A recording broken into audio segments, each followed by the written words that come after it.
Hello friends, let's crack Gujarat એક્ઝામમાં આપ સૌનું હાર્દિક સ્વાગત કરું છું મિત્રો. મારું નામ છે સુરજ ભટ્ટ. છેલ્લા 5 વર્ષથી આ ફિલ્ડમાં સંકળાયેલો છું મિત્રો. પોલિટી, ઇકોનોમી, જીઓગ્રાફી અને કરંટ અફેર્સ આ આપણા બહુ મજાના અને મારા ફેવરેટ સબ્જેક્ટ છે, મારા દિલની બહુ કરીબ સબ્જેક્ટો છે મિત્રો. તો આજે આપણે જે એમાંનો એક દિલની કરીબનો સબ્જેક્ટ ઇકોનોમીને ઘણા દિવસોથી આપણે ભણી છીએ એ જ કન્ટિન્યુઅસ ચાલુ કરશું. અને સરળ રીતે સરળ ભાષામાં સમજવું હોય તો આપણા પ્લેટફોર્મ પર આવી જાઓ ઝડપથી. જે વિદ્યાર્થી મિત્રો હજી પણ ન જોડાણા હોય એ વિદ્યાર્થી મિત્રોને જોડાવા માટે તમે બધા જ જે વિદ્યાર્થી મિત્રો મારી સાથે આવેલા છો એને ઝડપથી તમારા બધા જ ગ્રુપમાં શેર કરો મિત્રો. તો બધાને ગુડ મોર્નિંગ, જય શ્રી કૃષ્ણ, જય માતાજી મિત્રો. હવે જે વિદ્યાર્થી મિત્રોને આપણી સ્પર્ધાત્મક પરીક્ષાની તૈયારી કરવી છે, સ્ટ્રક્ચર્ડ વેમાં કોર્સ આપણે રજૂ કરેલો છે. આખો કોર્સ સંપૂર્ણ અને ડિટેલમાં માહિતી સાથે પ્રિલિમ પ્લસ મેઇન્સનું ઓર્ગેનાઇઝડ આખું કરેલો સિલેબસ છે. એ સિલેબસને તમારે સમજવો હોય તો તમે આ પ્લેટફોર્મ ઉપર આવેલા છો. ઇન્ડિયાનું એક લાર્જેસ્ટ લર્નિંગ પ્લેટફોર્મ છે. તો આ જે પ્લેટફોર્મ છે એ પ્લેટફોર્મમાં તમને જીપીએસસી થી લઈ અને ક્લાસ 1-2 થી લઈ અને ક્લાસ 3 સુધીની ડિટેલમાં તૈયારી કરવી હોય, ડિટેલમાં જે વિદ્યાર્થી મિત્રોને તૈયારી કરવી હોય સિલેબસ મુજબ ક્લાસ 1-2 થી લઈ ક્લાસ 3 સુધીની, એમાં કોન્સ્ટેબલ, તલાટી, એટીડીઓ, બિન સિચ્યુએટેડ ક્લાર્ક આવી બધી જ જે પરીક્ષાની તૈયારી કરવી હોય એના માટેનું એક બેસ્ટ પ્લેટફોર્મ છે.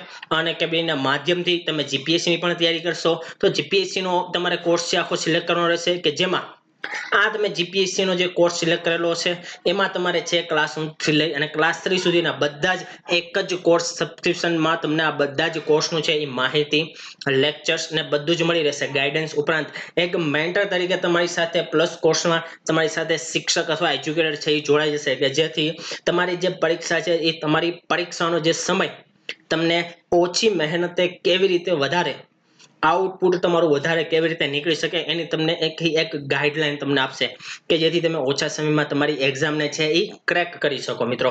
તો જે હજી મને પણ ફોલો નથી કરતા આ પ્લેટફોર્મ પર છે અનએકેડમીના પ્લેટફોર્મ પર, એ અહીંયા સુરજ ભટ્ટ, શું મિત્રો? સુરજ ભટ્ટ SURJBHATT જલ્દી સર્ચ કરે અને સર્ચ કરી અને મને ફોલો કરે મિત્રો. ઝડપથી મને ફોલો કરે. હવે આ લોકોને અમુકને મારી પ્રોફાઇલ એમાં ન સર્ચ થતી હોય, ન મળતી હોય તો નીચે લિંક ડિસ્ક્રિપ્શનમાં આપેલી છે સુરજ ભટ્ટની લિંક. આ જે આપણી એપ્લિકેશનમાં ફોલો કરવાનું છે, કે જેથી તમે મારા લેક્ચર આ જે એપ્લિકેશનમાં મુકાતા હોય છે એ એપ્લિકેશનના લેક્ચર એક પણ તમે મિસ ન કરી શકો.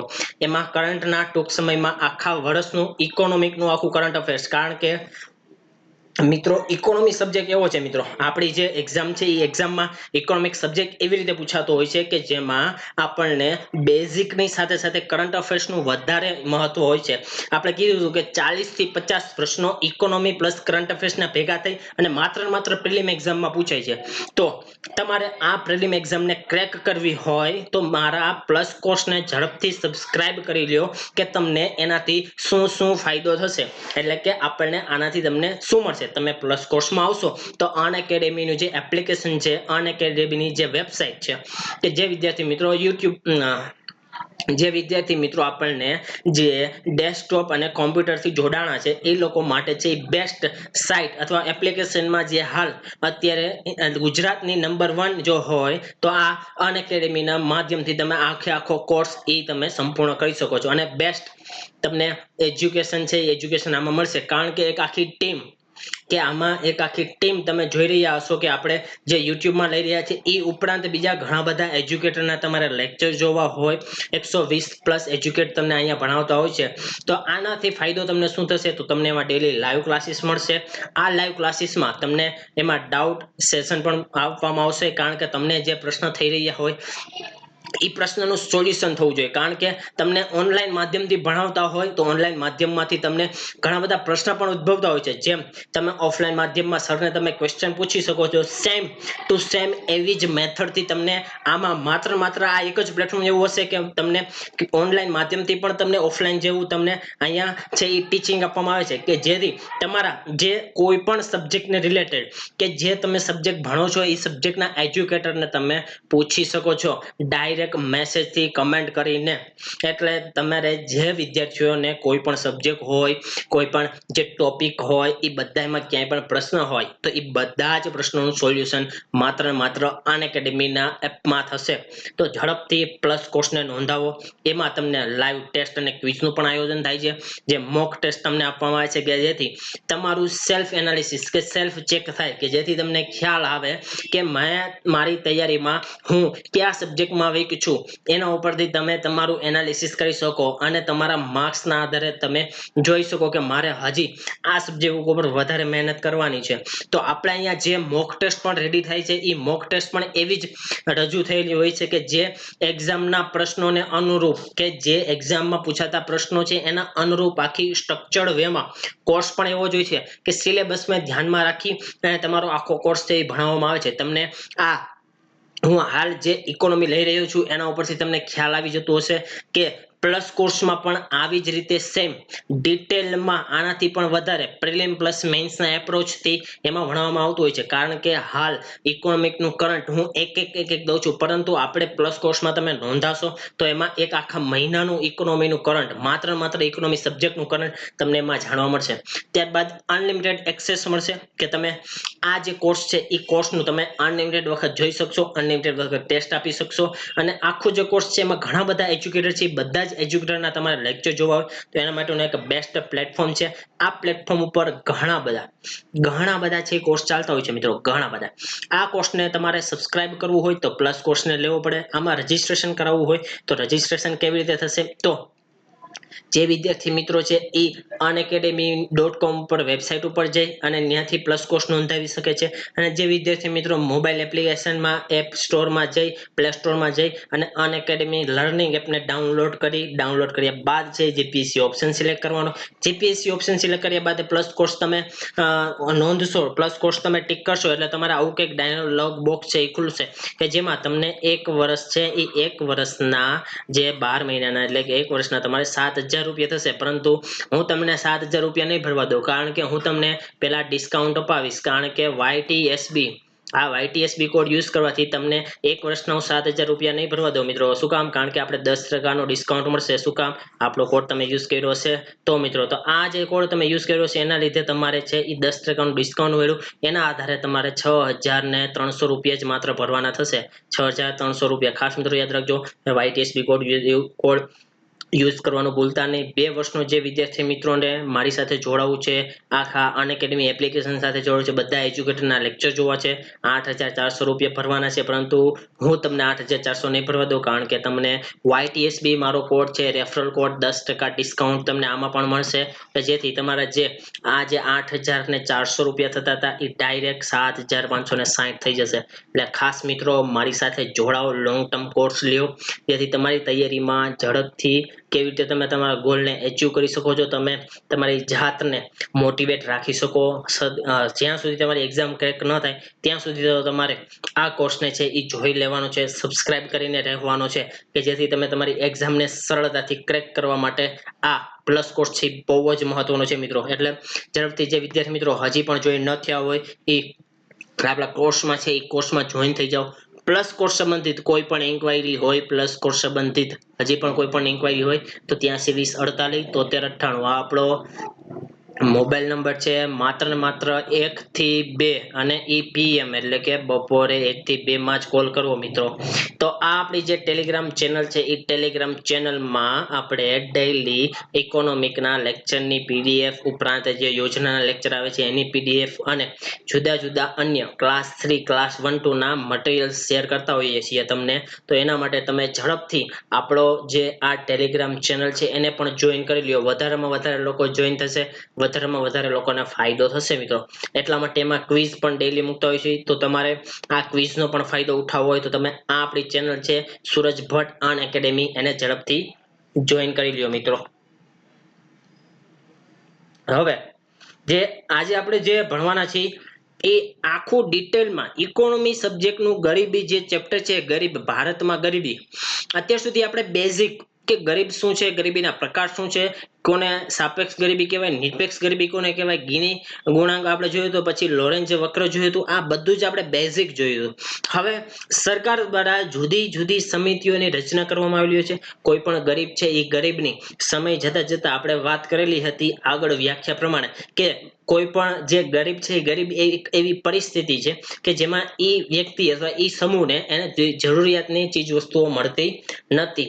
તો આ જે પરિસ્થિતિ મુજબ એની વ્યાખ્યા પણ ચેન્જ થતી હોય છે. એટલા માટે ભારત સરકારે જે આઝાદી સમયથી લઈ અને હાલ સુધી કે અરવિંદ પડગડિયા લેટેસ્ટ જે સમિતિની રચના કરેલી હતી, અરવિંદ પડગડિયા સમિતિ, લાસ્ટ જે સમિતિ જે ગરીબી સાથે સંકળાયેલી છે એની વિશે આપણે લેટેસ્ટ સમિતિ સુધી આપણે વાત કરશું કે જેના આધારે તમને એમાંથી કોઈ પણ પ્રશ્ન, મિત્રો યાદ રાખજો કે આમાંથી સમિતિ રિલેટેડ કોઈ પણ પ્રશ્ન આવશે, કોઈ પણ પ્રશ્ન તમને પૂછાશે તો આનાથી આ જે લેક્ચર લઉં છું એનાથી બહાર નહીં હોય એ આપણી ગેરંટી છે મિત્રો. એટલા માટે ઝડપથી જે પણ હજી વિદ્યાર્થી મિત્રો ન જોડાણા હોય તો તમે વિદ્યાર્થી મિત્રો મારા માટે એક કામ કરી શકો છો કે તમારા જેટલા પણ ગ્રુપ હોય એ બધા જ ગ્રુપમાં શેર કરી દો. હજી આપણે 2 મિનિટ લેક્ચર શરૂ કરવાની વાર છે તો ઝડપથી તમે મારા માટે એક કામ કરજો પ્લીઝ કે આપણા લેક્ચરને શેર કરો અને મોસ્ટ લાઈક કરો. કારણ કે આપણો લેક્ચર છે એ અત્યારે હાલ યુટ્યુબમાં તમે ખાલી સૂરજ ભટ્ટ લખશો તો મોસ્ટ લાઇકેડમાં ફર્સ્ટ નંબર ઉપર ઇકોનોમીના લેક્ચર આવે છે. તો તમારું જ આ તમારા લીધે જ હું ત્યાં પહોંચી શક્યો છું. એ બદલ આપ સૌનો બધાનો જ હું આભાર અને થેન્ક યુ માનું છું કે જેથી આપણા લેક્ચર છે મોસ્ટ લાઇક વ્યૂમાં આવેલા છે કે તમે ખાલી ને ખાલી યુટ્યુબમાં સૂરજ ભટ્ટ સર્ચ કરશો એટલે આપણા ઇકોનોમીના જે લેક્ચર છે એ ફર્સ્ટ નંબર ઉપર સર્ચ કરીને આવશે મિત્રો. એટલે કે આ બધો જે તમે મને જેટલો સાથ આપેલો છે એ સાથ બદલ આપ સૌનો આભાર માનું છું. આવો જ સાથ તમે મારા પ્લસ કોર્સ સંબંધિત આપશો કે હું ટૂંક સમયમાં જ્યારે અનએકેડમીના માધ્યમમાં અહીંયાથી સ્વિચ કરી અને અનએકેડમીના માધ્યમમાં જઈશ, પ્લસ કોર્સ હું લોન્ચ કરીશ તો એમાં તમે એટલો જ લાઈક આપશો, એમાં જે અમુક જે શિલ્ડ આપવાનો હોય તમે શિલ્ડ આપશો કે જેથી મારી પોપ્યુલારિટી વધશે, કે જેથી તમને જે આપણે ઇફેક્ટિવ અને ટુ ધ પોઈન્ટ વાળા લેક્ચર આપણે કરાવીએ છીએ એ બધા જ બાળકો સુધી પહોંચે. મારો ગોલ એવો જ છે મિત્રો કે આપણે જે યુટ્યુબમાં અત્યારે નંબર 1 ઉપર આવી ગયા છીએ, આપણી ચેનલ પણ નંબર 1 ઉપર આવી ગઈ છે અને ઇકોનોમી સબ્જેક્ટમાં હાલ તમે ખાલી સૂરજ ભટ્ટ સર્ચ કરશો તો પણ આપણા ઇકોનોમીના લેક્ચર છે ફર્સ્ટ નંબર ઉપર આવે છે. તો મિત્રો એ બદલ આપ સૌનો આભાર. હવે આજે જે આપણે ઇકોનોમિક લેક્ચરને જે ભણવાના છીએ તો એ ઇકોનોમિક્સ લેક્ચરમાં શું ભણશું તો એના વિશે આપણે થોડીક ચર્ચા કરી દઈએ. તમે ટોપિક વાંચો, 2 જ મિનિટમાં હું પાણી પી લઉં છું કે જેથી વાત કરવાની થોડીક સરસ મજા આવશે, સરળ રહેશે. થોડુંક આજે ગળું થોડુંક છે નબળું થઈ ગયું છે મિત્રો એટલા માટે.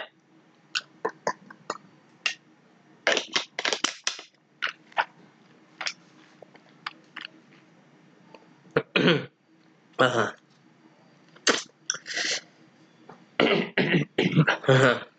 તો મિત્રો આજે આપણે મલ્ટી ડાયમેન્શનલ પોવર્ટી ઇન્ડેક્સ વિશે ડિટેલમાં સમજશું. અને આ જે મલ્ટી ડાયમેન્શનલ પોવર્ટી ઇન્ડેક્સ છે એ કોના દ્વારા બહાર પાડવામાં આવે છે?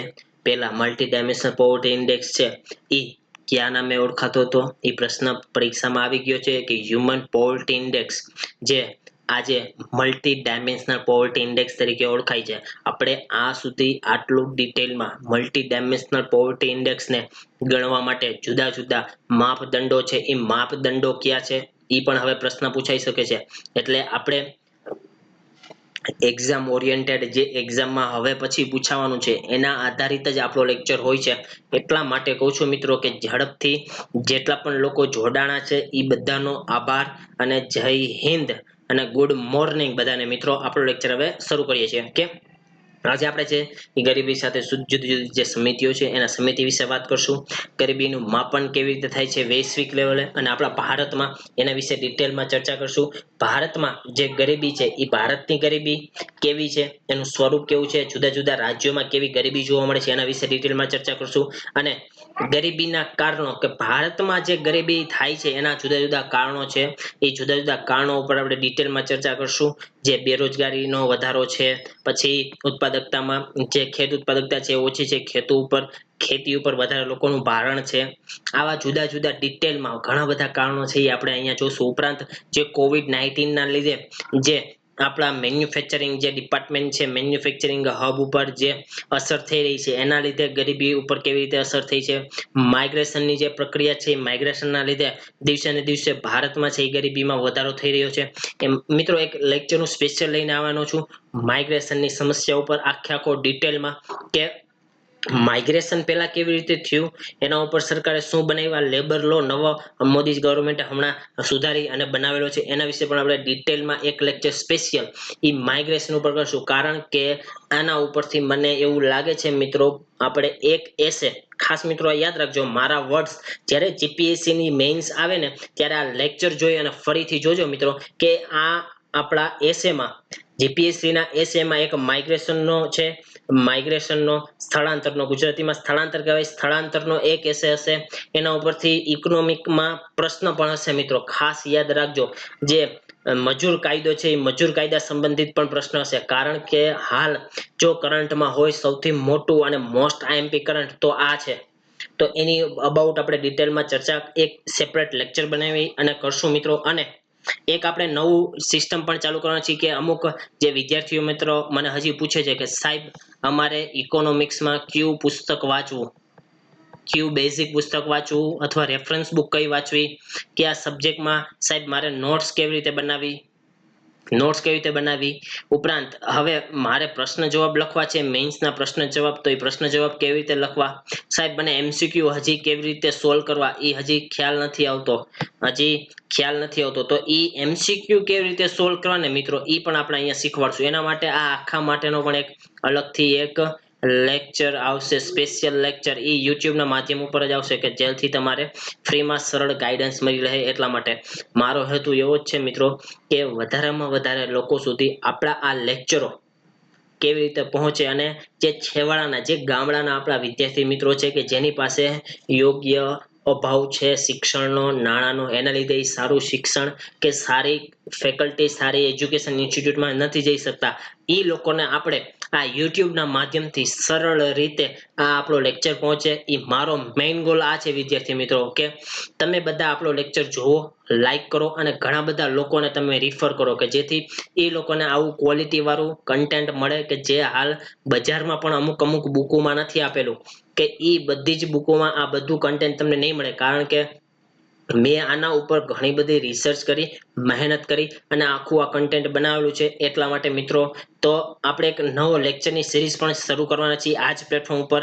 એમાં આપણે સ્ટાન્ડર્ડ 11 ખાસ મિત્રો યાદ રાખજો સ્ટાન્ડર્ડ 11 ની જે ઇકોનોમીની બુક છે, કારણ કે બેઝિક અમુક વિદ્યાર્થી મિત્રોને હજી પણ બેઝિકમાં પ્રોબ્લેમ પડે છે. અમુક વિદ્યાર્થી મને એવું કમેન્ટમાં અથવા મને પર્સનલી પણ મેસેજ કરતા હોય છે, એમ કહેતા હોય છે કે સાહેબ તમારા લેક્ચર બહુ જ સારા છે, કન્ટેન્ટ તમારું બહુ જ સારું છે, પરંતુ હજી અમને થોડુંક આનાથી વધારે બેઝિકમાં જોઈએ છે. ઘણા વિદ્યાર્થીઓને મેસેજ આવ્યા, કમેન્ટ પણ ઘણા વિદ્યાર્થીઓ કરેલી છે. તો આપણે હજી પણ આનાથી થોડુંક હજી બેઝિકથી ચાલુ કરશું કે જેથી તમને વધારેમાં વધારે ફાયદો થાય કે તમે જે પણ સજેશન આપશો એ સજેશન આવકાર્ય હશે, 100% ઇમ્પ્લિમેન્ટેશન થશે. આ જ પ્લેટફોર્મ ઉપર આપણે છે ઈ ઓલા જે પ્લસના કોર્સ છે એમાં હાલ અત્યારે નહીં કરાવીએ કારણ કે પ્લસનો કોર્સ હજી હમણાં ટૂંક સમયમાં શરૂ થશે, પરંતુ એમાં છે ઈ મોસ્ટ આઈએમપી કરંટ અફેર્સ ને એવા બધા લેક્ચર છે એમાં થવાના છે. ઉપરાંત જે ઇકોનોમિક્સ છે, ઇકોનોમિક્સનું પણ ડિટેલમાં જે અમુક લેક્ચર જ તમને અહીંયા જોવા મળશે, બાકીના લેક્ચર તમારે જોવા હોય તો તમારે ફરજિયાત પ્લસ કોર્સ લેવો પડશે. એટલે વિદ્યાર્થી મિત્રો તમે આમાં જે વિદ્યાર્થીઓ મિત્રોને મજા આવી હોય, જે લોકોને ઇકોનોમિક સબ્જેક્ટ સરળ લાગવા લાગ્યો હોય અને એ લોકોનું ઇકોનોમી ઇમ્પ્રુવ થયું હોય, મિત્રો મારો એક જ હેતુ છે કે તમારું ઇકોનોમી ઇમ્પ્રુવ થાય અને એ ઇમ્પ્રુવ થયેલું ઇકોનોમી તમને એક્ઝામમાં પ્રશ્ન સ્વરૂપે આવે તો મારો ગોલ છે એ સિદ્ધ થયો ગણાશે. તો તમે છે એ મારો પ્લસ કોર્સ પણ લેજો મિત્રો, એટલે YTSB કોડ છે એ યુઝ કરજો. ત્યારબાદ આ જો આપણો લેક્ચર પ્રી પ્લસ મેઇન્સ નો ડેઈલી આપશો તમને ખ્યાલ હશે 30 + 40 મિનિટ આવી રીતે આખો જે પ્રીવિયસ યરના કરંટની જે પ્રીવિયસ ના ક્વેશ્ચનની અને એની પહેલા અગાઉ કરંટની વાત કરશું. હવે જે આપણે વાત કરવાના છે ઝડપથી આપણે આપણા લેક્ચર તરફ વળીએ. નકર બધાને એમ થશે સાહેબ તો વાતો જ કરાવે છે, પણ આપણે વાતો લેક્ચરમાં કદાપી નથી કરતા, કારણ કે આપણે ઇન્ફોર્મેશન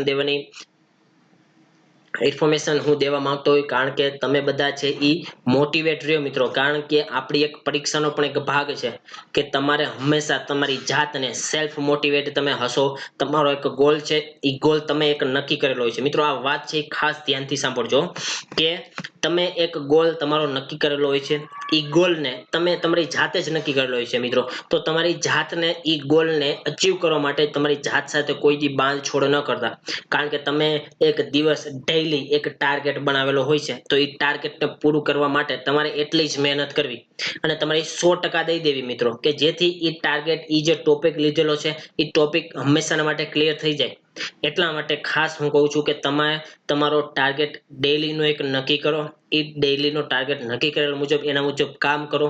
એમાં તમે કોઈ દી આળસ ન લાવો. નાના નાના ટાર્ગેટ ડેઈલી બનાવો, ડેઈલી બેઝિસ ઉપર કામ કરો, કે જેથી એક દિવસથી તમારા ડેઈલી ઉપર કામ છે એ ડેઈલી બેઝિસ ઉપર જે કામ થયેલું છે એ એક દિવસ એવો આવશે કે તમારે એક મોટો સબ્જેક્ટ આખો સિલેબસ એક દિવસ ખતમ થઈ જશે અને તમારી એક્ઝામ આવશે તો તમને સાવ હળવાશ મોડમાં અને બધું જ આવડતું હશે.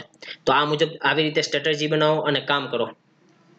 આપણે મલ્ટી ડાયમેન્શનલ પોવર્ટી ઇન્ડેક્સ વિશે વાત કરતા હતા કે ઓક્સફર્ડ પ્રોપર્ટી, સંયુક્ત રાષ્ટ્ર વિકાસ કાર્યક્રમ અને માનવ વિકાસ જે અહેવાલ બહાર પાડવામાં આવે છે એ ત્રણેય લોકોની એક સંયુક્ત રીતે વિકસાવવામાં આવેલું એક ઇન્ડેક્સ છે. એનું નામ છે મલ્ટી ડાયમેન્શનલ પોવર્ટી ઇન્ડેક્સ. આ પેલા કયા નામથી ઓળખાતો હતો? તો આ પેલા છે એ હ્યુમન પોવર્ટી ઇન્ડેક્સના નામથી ઓળખાતો હતો. ખાસ મિત્રો યાદ રાખજો, મલ્ટી ડાયમેન્શનલ પોવર્ટી ઇન્ડેક્સ છે એ મલ્ટી ડાયમેન્શનલ પોવર્ટી ઇન્ડેક્સ પેલા કયા નામથી ઓળખાતો હતો? તો મલ્ટી ડાયમેન્શનલ પોવર્ટી ઇન્ડેક્સ પેલા હ્યુમન પોવર્ટી ઇન્ડેક્સ તરીકે ઓળખાતો હતો. આ પ્રશ્ન છે એ એક પ્રિલિમની એક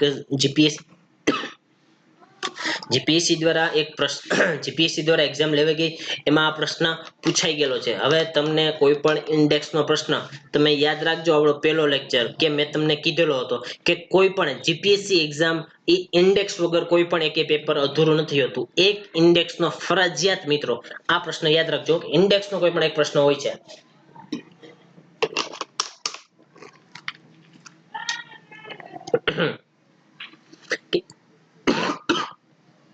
ઇન્ડેક્સનો છે ને એ ઇન્ડેક્સનો એક પ્રશ્ન તો હોય જ છે.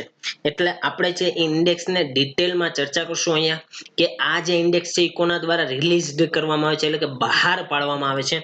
તો આ જે છે એ Oxford poverty and human development initiative દ્વારા છે એ આ બહાર પાડવામાં આવે છે.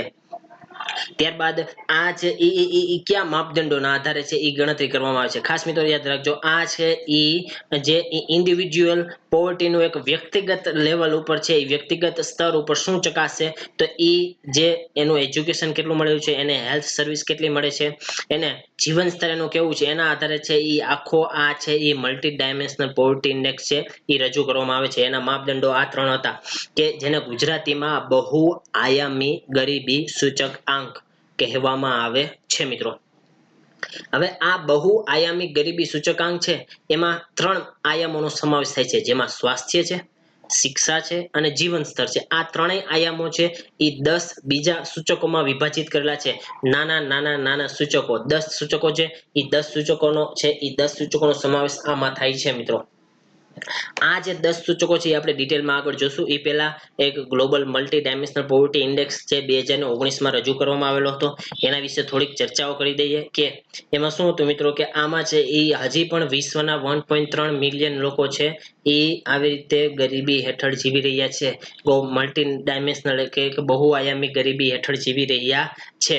તો આમાં છે ને આમાં માત્ર આવકના ધ્યાનમાં નથી રાખવામાં આવતો, કારણ કે આમાં અન્ય ઘણા બધા જે ત્રણ સ્વાસ્થ્ય છે, શિક્ષા છે, જીવન સ્તર છે, જીવન સ્તર આ અંતર્ગત બધા બીજા જુદા જુદા 10 જે સૂચકાંકો છે એ સૂચકાંકોનો પણ સમાવેશ કરેલો છે, કે જેના આધારે આખી આ ગરીબીનો એક સચોટ જે સૂચકાંક બહાર પાડવામાં આવે છે મિત્રો. હવે આ જે નવો સૂચકાંક બહાર પાડવામાં આવે છે 2019 મુજબ, એમાં એવું કીધેલું હતું કે સાઉથ એશિયા એટલે કે દક્ષિણ એશિયામાં 40.6 અને જે સબ સહારન આફ્રિકા છે એમાં 41.6, એટલે કે આશરે 42% જેવું, આશરે 42% જેવા લોકો ડાયરેક્ટ જે આ જે 1.3 બિલિયન છે એ ગરીબી હેઠળ જીવે છે, એના 42% તો માત્ર દક્ષિણ એશિયા અને સબ સહારન એરિયામાં જ છે મિત્રો. ત્યારબાદ આપણે જે આ ત્રણ મેઇન જે વાત કરી કે હેલ્થ, પછી એજ્યુકેશન અને લિવિંગ સ્ટાન્ડર્ડ એટલે કે જીવન સ્તર, આ જીવન સ્તર કહેવાય આને મિત્રો, આને શિક્ષણ કહેવાય અને આને સ્વાસ્થ્યની સુવિધાઓ કહેવાય, સ્વાસ્થ્ય સુવિધાઓ. આ બધાનું જે 3 છે એના અંતર્ગત બીજા 10 1 2 3 4 5 6 7 8 9 અને 10 આ 10 આયામો વિશે આપણે વાત કરશું મિત્રો. તો એમાં આપણું પહેલું આયામ છે ન્યુટ્રિશન, કે લોકોને પોષણક્ષમ જો આહાર મળતો હોય તો એ ગરીબી અંતર્ગત ન આવે. કારણ કે આપણે આગળ હજી જોશું જે સમિતિઓ, જુદી જુદી સમિતિઓ છે, એ સમિતિઓના આધારે સમિતિઓમાં એવું કીધું હશે કે 2400 કેલરી વાળું, 2200 કેલરી વાળું, અથવા તમારે આ જો ખોરાક લેવો હોય મિનિમમ ખોરાક, એના માટે તમે જરૂરી ખર્ચ કરતા હોય તો આવકનું પણ ધ્યાનમાં રાખી લીધું છે. તો આવી સમિતિ દ્વારા જુદી જુદી ગરીબીનો ઉલ્લેખ કરવામાં આવતો છે. પરંતુ આ જે બહુઆયામી જે ગરીબી ઇન્ડેક્સ બહાર પડે છે એમાં ઘણા બધા ઇન્ડિકેટરોને ધ્યાનમાં રાખી અને ગરીબી વિશે છે એ ચર્ચા કરવામાં આવે છે મિત્રો. તો આમાં છે એ ન્યુટ્રિશન વિશે, ચાઇલ્ડ મોર્ટાલિટી એટલે કે બાળ મૃત્યુ દર મિત્રો, આ બધું ગુજરાતીમાં આગળની સ્લાઇડમાં તમને યાદ લઈ જાઉં કે સ્વાસ્થ્યમાં કોનો સમાવેશ થાય છે, તો બાળ મૃત્યુ દરનો સમાવેશ થાય છે અને પોષણનો સમાવેશ થાય છે મિત્રો. ત્યારબાદ શિક્ષામાં કોનો સમાવેશ થાય છે, શિક્ષણ એટલે કે શાળામાં કેટલા વર્ષ તમે વિતાવેલા છે અને આ જે વિતાવેલા વર્ષો છે એમાં તમે કેટલી વખત હાજર રહ્યા છો, કે ગેરહાજર હતા કે નહીં, તમે કેટલા વર્ષ સુધી તમે શાળાનું શિક્ષણ મેળવી લીધું છે, હાજર તમે કેટલા રહ્યા છો, એ વર્ષની સમયગાળો નક્કી કરવામાં આવે છે. એના આધારે શિક્ષણનું સ્તર તમને કેટલું મળેલું છે, જેના આધારે તમને કૌશલ્ય વાળું જ્ઞાન છે કે નહીં, કે કૌશલ્ય વાળું જ્ઞાન હોય તો તમને રોજગારી વધારે મળશે. રોજગારી મળશે, જો રોજગારી તમને મળેલી તો રોજગારીના લીધે તમારે એક નિશ્ચિત આવકનું સાધન પેદા થશે. હવે આવકનું સાધન પેદા થયું તો એ તમારો જે પરિવાર છે એ ગરીબીની પરિસ્થિતિમાં જો જીવતો હોય તો એ સ્થિતિમાંથી બહાર આવી જશે. આવી રીતે આ માપદંડ છે એ આવી રીતે ગરીબી સાથે સીધી રીતે સંકળાયેલો છે મિત્રો. ત્યારબાદ જે જીવન સ્તર છે, એટલે જીવન સ્તરમાં એટલે કે જીવન જીવવાનું જે ધોરણ છે એમાં તમને જુદા જુદા અન્ય સબ ટોપિક આપેલા છે. એમાં પેલું રસોઈ બણતર, તમે બણતર તરીકે રસોઈમાં શું યુઝ કરો છો, શૌચાલય માટે સારું શૌચાલયની સુવિધાઓ છે કે નહીં, પાણી તમને પીવા લાયક ચોખ્ખું મળે છે કે નહીં, વીજળીની સુવિધાઓ કેવી છે, ફ્લોર એટલે ઘરનું મકાન છે કે નહીં, સંપત્તિ તમારી પાસે કેટલી છે, આ બધાના આધારે આ બધા 10 જે ડાયમેન્શન છે 10 ડાયમેન્શનના આધારે આપણે જે મલ્ટી ડાયમેન્શનલ પોવર્ટી ઇન્ડેક્સ આપણે જે જોઈએ છીએ આ બધાના આધારે ક્રમ આપી અને જુદા જુદા દેશો સાથે સરખામણી કરી અને રેન્ક આપવામાં આવે છે મિત્રો, ખાસ યાદ રાખજો. ત્યારબાદ હવે આપણે જે જોવાના છે એ સમિતિઓ વિશે ડિટેલમાં જોશું. સમિતિઓ ડિટેલમાં જોશું મિત્રો. આ જે સમિતિ છે અહીંયા તમને અત્યારે બધી જ સમિતિ એકદમ ડિટેલમાં આમ કહેવાય કે ડિટેલમાં અને વિસ્તૃત પ્રમાણમાં આપેલી છે. આ જ સમિતિને આપણે ફરી પાછો જ્યારે રિવિઝન કરશું આ જ લેક્ચરમાં, કે તમારે નોટ અને પેન લઈને બેસજો. હજી કહું છું જે વિદ્યાર્થી મિત્રો નોટ અને પેન લઈને ન બેઠા હોય તો એ બહુ મોટી એક શોર્ટકટની ઓપોર્ચ્યુનિટી, યાદ રાખવાની ઓપોર્ચ્યુનિટી ગુમાવી બેસશે. કારણ કે આપણે માત્ર ને માત્ર આ એક A4 સાઇઝનું પેપર હોય, આપણે આ સમિતિ તમે કમ્પ્લીટ થશે એટલે જોશો કે કેટલી બધી સમિતિઓ 10 થી 12 જેટલી સમિતિઓ આવશે. પરંતુ આપણે આ એક માત્ર A4 સાઇઝના પેપરમાં આવી રીતે કે આ પેલી સમિતિ, પછી આ બીજી સમિતિ, આવી રીતે ત્રીજી સમિતિ, આવી રીતે ચોખંડા પાડી મોસ્ટ આઈએમપી પ્રિલિમ ઓરિએન્ટેડ આ બધી જ સમિતિઓમાંથી લઈ અને આવી રીતે A4 સાઇઝના પેપરમાં બધી સમિતિ હું સમાવવાની ટ્રાય કરીશ, કે તમે પણ સમાવવાની ટ્રાય કરશો એવી હું આશા રાખું છું મિત્રો. તો આવી જ રીતે આપણે સમિતિઓ આગળ ભણવાના છીએ. હાલ આપણે જે પેલી સમિતિ છે એ દાદાભાઈ નૌરોજી દ્વારા જે ગરીબી રેખાની છે, એ ગરીબી રેખાની માપણી કરવામાં આવેલી હતી. જુદા જુદી જે વનસ્પતિઓ જે ખોરાક છે એના આધારે જે માપણી કરવામાં આવી હતી, એ કયા પુસ્તકમાં એ લોકો એનો ઉલ્લેખ કરેલો છે, દાદાભાઈ નૌરોજીનું એક પુસ્તક છે મોસ્ટ આઈએમપી. આનો પણ યાદ રાખજો, ક્લાસ 3 માટે બેસ્ટ પ્રશ્ન છે આ પ્રશ્ન, કે દાદાભાઈ નૌરોજીએ નીચેનામાંથી ગરીબીનો જે અંદાજ કાઢેલો હતો એ ગરીબીનો અંદાજ કયા પુસ્તકમાં વર્ણવેલ હતું, તો poverty and un-British rule in India. ખાસ મિત્રો યાદ રાખજો, poverty and un-British rule in India. તો આના આધારે છે એમાં જે 16 ગરીબી રેખાની જે માપદંડ હતો, પ્રતિ વ્યક્તિ પ્રતિ વર્ષ જે આવક હતી 16 થી લઈ અને 35 વર્ષ સુધીની હતી, 35 રૂપિયાની હતી. જ્યારે ઇંગ્લેન્ડમાં ત્યારે પ્રતિ વ્યક્તિ પ્રતિ વર્ષ આવક કેટલી હતી, તો 450 રૂપિયા હતી. જ્યારે ભારતમાં માત્ર 16 થી લઈ અને 35 હતી. આથી આપણે કહી શકીએ કે ભારતના દેશોનું બહુ જ શોષણ થતું હતું ત્યારના સમયમાં. ત્યારબાદ આપણે જોશું કે નેશનલ પ્લાનિંગ કમિટી વિશે ડિટેલમાં ચર્ચા કરશું, કે આ જે આપણી નેશનલ પ્લાનિંગ કમિટી છે એ નેશનલ પ્લાનિંગ કમિટી દ્વારા સુભાષચંદ્ર બોઝ એના પ્રમુખ, એટલે કે આ જે નેશનલ પ્લાનિંગ કમિટી કોંગ્રેસનું અધિવેશન ભરાણું હતું એના જે પ્રમુખ હતા એ સુભાષચંદ્ર બોઝ હતા. એના ચેરમેન, આ જે ચેરમેન હતા એ જવાહરલાલ નહેરુ હતા અને સેક્રેટરી ભાઈ કેટી શાહ હતા. હવે આ જે નેશનલ પ્લાનિંગ નો જે ઉદ્દેશ્ય હતો એ ઉદ્દેશ્ય એવો જ હતો કે ભારત દેશમાં જે જુદા જુદા આયોજનો ઘડવામાં આવે છે એ આયોજનના આધારે દેશમાં આપણી જે સમસ્યાઓ છે એ સમસ્યાઓ જેવી કે ગરીબી છે, બેરોજગારી છે, કુપોષણ છે, આવી જુદી જુદી અસમાનતા જેવી જુદી જુદી સમસ્યાઓને ભેગી કરી એના ઉપર છે કામ કરવામાં આવતું, એના ઉપર જુદી જુદી યોજનાઓ ઘડવામાં આવતી. એના માટે છે સરકાર દ્વારા જુદા જુદા ધોરણો નક્કી કરવામાં આવતા કે ઓછામાં ઓછું 15 થી લઈ અને 25 વ્યક્તિ પ્રતિ માસ મળવા જોઈએ. આવકની વાત કરી રહી છે કે કોઈ પણ વ્યક્તિને પ્રતિ માસ પ્રતિ વ્યક્તિ 15 થી લઈને 25 રૂપિયા મળતા હોવા જોઈએ. જો આટલા ન મળતા હોય તો એ વ્યક્તિ કેવો ગણવામાં આવશે? તો એ વ્યક્તિ છે એ ગરીબી રેખા હેઠળ નીચે જીવતો હોય એવું ગણવામાં આવશે. According to national planning committee શું કીધું? તો માત્ર 15 થી 25 પ્રતિ માસ વ્યક્તિ છે એ મળતા હોવા જોઈએ.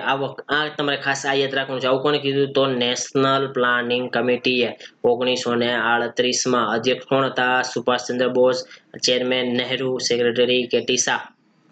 ત્યારબાદ આપણી જે ફર્સ્ટ પ્લાનિંગ કમિશન હતું જેને પ્રથમ પંચવર્ષીય યોજના દ્વારા જુદી જુદી વર્કિંગ કમિટી બનાવવામાં આવી હતી કે એ જે વર્કિંગ કમિટી છે એ વર્કિંગ કમિટી દેશમાં જે વધતી જતી ગરીબીને સામે સમાધાન લેવા માટે કે દેશની ગરીબી છે એનું છે ઘટાડો થાય એના માટે આ વર્કિંગ કમિટી કામ કરી રહી હતી કે કુટુંબ માટે ન્યૂનતમ 100 રૂપિયા પ્રતિ માસ ગ્રામ્ય વિસ્તારમાં અને 125 પ્રતિ માસ છે એ ક્યાં? તો શહેરી વિસ્તારમાં સીમાથી ઓછી આવક ધરાવતા હોય. હવે જે આપણું જે ફર્સ્ટ જે પ્લાનિંગ કમિશન હતું એને ગરીબીની વ્યાખ્યા આવી રીતે રજૂ કરી હતી. ગરીબી રેખાની વ્યાખ્યા કે જો આમ અહીંયા કોષ્ટકમાં તમને સાઈડમાં લખીને તમારે લખવું હોય તો લખી લેજો કે ગ્રામ્ય પરિવાર હોય તો ગ્રામ્ય પરિવાર માટે ન્યૂનતમ 100 રૂપિયાની આવક. જ્યારે અહીંયા જે શહેરી પરિવાર હોય પાછો અહીંયા શહેરી પરિવાર હોય તો એને મિનિમમ કેટલી આવક ધરાવતો હોવો જોઈએ પ્રતિ માસ? તો 125 રૂપિયા. આવી રીતે છે એ કોના મુજબ નક્કી કરેલું હતું? તો કે જે ફર્સ્ટ પ્લાનિંગ કમિશનનું વર્કિંગ ગ્રુપ હતું એને આવી ગરીબી રેખા હેઠળની વ્યાખ્યા આપેલી હતી. હવે જે લોકોને એક મહિનામાં પરિવાર દીઠ 100 રૂપિયા પ્રાપ્ત ન થતા હોય ક્યાં? તો ગ્રામ્ય લેવલે. તો એનાથી નીચે આવક ધરાવતા લોકો છે એ ગરીબી રેખા હેઠળ છે એ ગણવામાં આવશે. ત્યારબાદ શહેરમાં સેમ એવું કે 125 રૂપિયાની જેને આવક થતી હોય પરંતુ 125 થી જેને નીચે આવક થાય છે એ લોકો શહેરીમાં છે એ ગરીબી રેખા હેઠળ જીવતા લોકો કહેવામાં આવે છે. પછી ધીરે ધીરે 1990 નો દશક આવ્યો તો હવે આવકની જગ્યાએ હવે કેલેરીનો કન્સેપ્ટ છે કેલેરીનો આધાર બનવા લાગ્યો હતો મિત્રો. ત્યારબાદ આપણે 1962 માં જશું. ડીઆર ગાડગિલ યોજના, ડીઆર ગાડગિલ સમિતિ જેને કહેવામાં આવે છે. ભારતમાં પ્રથમવાર ગરીબી રેખા નિર્ધારણ કરવા માટે આ સમિતિનું સ્પેશિયલ એક સમિતિનું જો ગઠન કરવામાં આવેલું હોય તો એ ડીઆર ગાડગિલ યોજના છે એને મિનિમમ ખાસ મિત્રો યાદ રાખજો મિનિમમ કન્ઝપ્શન એક્સપેન્ડિચર કે ઓછામાં ઓછો વપરાશ ખર્ચ ના આધારે છે એ નક્કી કરવામાં આવતો ગરીબી છે કે નહીં, ગરીબી રેખા હેઠળ આવે છે કે નહીં. તો જે 1960-61 માં પ્રતિ વ્યક્તિ જે પ્રતિ માસ જે આવક થતી હોય છે એ 20 રૂપિયાની આવકનો માપદંડ સ્વીકારેલો હતો. કોને? ડીઆર ગાડગિલ સમિતિની વાત હતી. ત્યારબાદ આપણે વાત કરીએ રથ દાંડેરકર ફોર્મ્યુલા. રથ દાંડેરકર ફોર્મ્યુલા આમાં શું હતું? તો નેશનલ સેમ્પલ સર્વે ઓર્ગેનાઇઝેશન દ્વારા ખર્ચના આંકડાઓ રજૂ કરવામાં આવેલા હતા કે આ ખર્ચના આધારે કોઈ પણ વ્યક્તિ એ કેટલી કેલેરી મેળવે છે. ક્યાં? ગ્રામીણ ક્ષેત્રની વાત કરેલી છે મિત્રો. ગ્રામીણ ક્ષેત્રમાં જે સરેરાશ કેલેરી કેટલી? તો 2250 પ્રતિ વ્યક્તિ નક્કી કરેલી હતી. ગ્રામીણ ક્ષેત્રમાં સરેરાશ કેલેરી 2250 પ્રતિ વ્યક્તિ નક્કી કરેલી હતી. કોને નક્કી હતી? કઈ સમિતિ અંતર્ગત? તમને એ પણ પૂછાય કારણ કે આપણે આગળ જોશું ઘણી બધી છે આ ઘણી બધી કેલેરીની વાત આગળની જુદી જુદી સમિતિઓમાં આવશે પરંતુ તમને એમ કે ગ્રામીણ ક્ષેત્રમાં 2250 કેલેરી પ્રતિ વ્યક્તિનું કે તો રથ અને દાંડેરકર ફોર્મ્યુલાએ આ જે વ્યાખ્યા છે એ ગરીબીની આપેલી હતી મિત્રો. ત્યારબાદ આપણે જોશું ડોક્ટર વાય કે અલગ સમિતિ. ડોક્ટર વાય કે અલગ સમિતિ એ સમિતિમાં શું કીધું? તો જે 1977 માં યોજના આયોગ દ્વારા આ ડોક્ટર વાય કે અલગની અધ્યક્ષતામાં આ સમિતિનું છે એ ગઠન કરેલું હતું. ડોક્ટર વાય કે જે ડોક્ટર વાય કે અલગ સમિતિ હતી યોજના આયોગ દ્વારા આનું છે એ ગઠન કરવામાં આવેલું હતું. આ જે સમિતિએ પોતાનો રિપોર્ટ 79 માં એટલે કે 1979 માં રિપોર્ટ પોતાનો રજૂ કરેલો હતો. તેમાં પ્રથમ વખત ગરીબી રેખાનું નિર્માણ કરવામાં આવ્યું કે ગરીબી રેખા છે ને એ ડિફાઇન કરવામાં આવી કે આ પર્ટિક્યુલરલી આ કેવું શું કે ગ્રામ્ય શું મિત્રો આ ખાસ યાદ રાખજો કે સૌપ્રથમ વખત જે ડોક્ટર વાક્ય અલગ હતા એને સૌપ્રથમ આ ખ્યાલ આપેલો છે કે ગ્રામ્યમાં પ્રતિદિન કેટલી કેલરી, તો 2400 કેલરી. ખાસ મિત્રો યાદ રાખજો, પ્રતિદિન કેટલી, તો 2400 કેલરી. ત્યારબાદ શહેરમાં કેટલી, તો પ્રતિદિન 2100 કેલરી મળતી હોય તો તેવા લોકો છે એ ગરીબી હેઠળ ન કહેવાય. પરંતુ આનાથી નીચે 2100 કેલરી એક માપ નક્કી કરી દીધું. આ શહેરો માટે તમે લખી શકો, અહીંયા સાઈડમાં હું તમને લખી બતાવું છું કે શહેરો માટે કેટલું નક્કી કર્યું, તો શહેરો માટે 2100 કેલરી પ્રતિદિન, 2100 કેલરી પ્રતિદિન. ત્યારબાદ ગ્રામ્ય વિસ્તારમાં કેટલું નક્કી કર્યું, ગ્રામ્ય વિસ્તારમાં કેટલું હતું, તો ગ્રામ્ય વિસ્તારમાં 2400 કેલરી હતું પ્રતિદિન. કમ્પ્લીટ. આ તમે આવી રીતે શોર્ટકટ લખી શકો છો અને ઉપર તમે ટાઇટલ અહીં આપી દો. અહીંયા તમે ઉપર ટાઇટલ આપી દો કે ડોક્ટર વાય કે અલગ સમિતિ અનુસાર. આ તમને છે એ આપણે હમણાં ટૂંક જ સમયમાં આવે તો કોષ્ટક બનાવે છે, આવી રીતે હું કોષ્ટક બનાવીને તમને દઈશ કે એક આવી જે ઇન્ફોર્મેશન મોસ્ટ આઈએમપી ઇન્ફોર્મેશન છે એ મોસ્ટ આઈએમપી ઇન્ફોર્મેશન આવી જ રીતે તમારી સમક્ષ છે એ રજૂ કરવામાં આવશે. હવે જે છે એ ડીટી લાકડાવાળા સમિતિ. ડીટી લાકડાવાળા સમિતિએ પણ યોજના, આ જે આયોગ હતું એને આધારિત યોજના આયોગે આને નીમવામાં આવેલી હતી. ડીટી લાકડાવાળા આના અધ્યક્ષ હતા.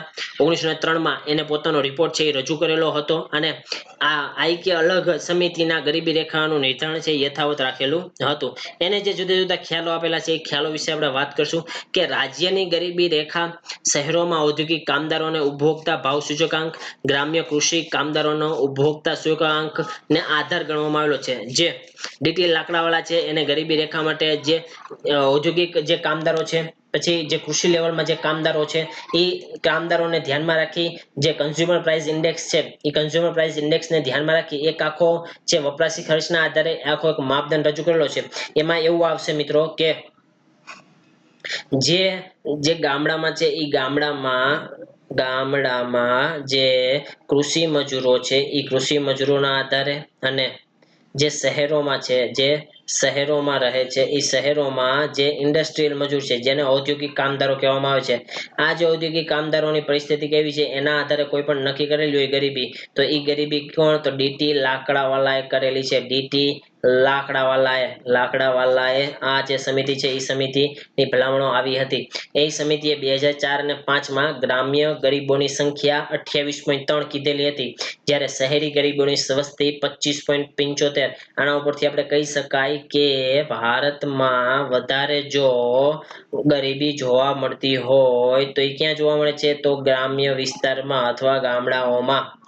આ સમિતિની પદ્ધતિ અનુસાર 2011 માં તેને લાગુ કરવામાં આવેલી હતી. મોસ્ટ આઈએમપી સમિતિ ફરીથી તમારી સમક્ષ આવી ગઈ છે. તેનું નામ છે તેંડુલકર સમિતિ. 2005 માં હાલ આપણે જે સમિતિનું જે પાલન કરીએ છીએ એ તેંડુલકર સમિતિની જે ભલામણો છે એનું પાલન અત્યારે પણ થઈ રહ્યું છે મિત્રો, ખાસ ધ્યાન રાખજો. હવે થોડોક એમાં ચેન્જ આપણે થોડોક સિટિંગમાં ચેન્જ કરીએ છીએ, આમાં તો કાંઈ નહીં.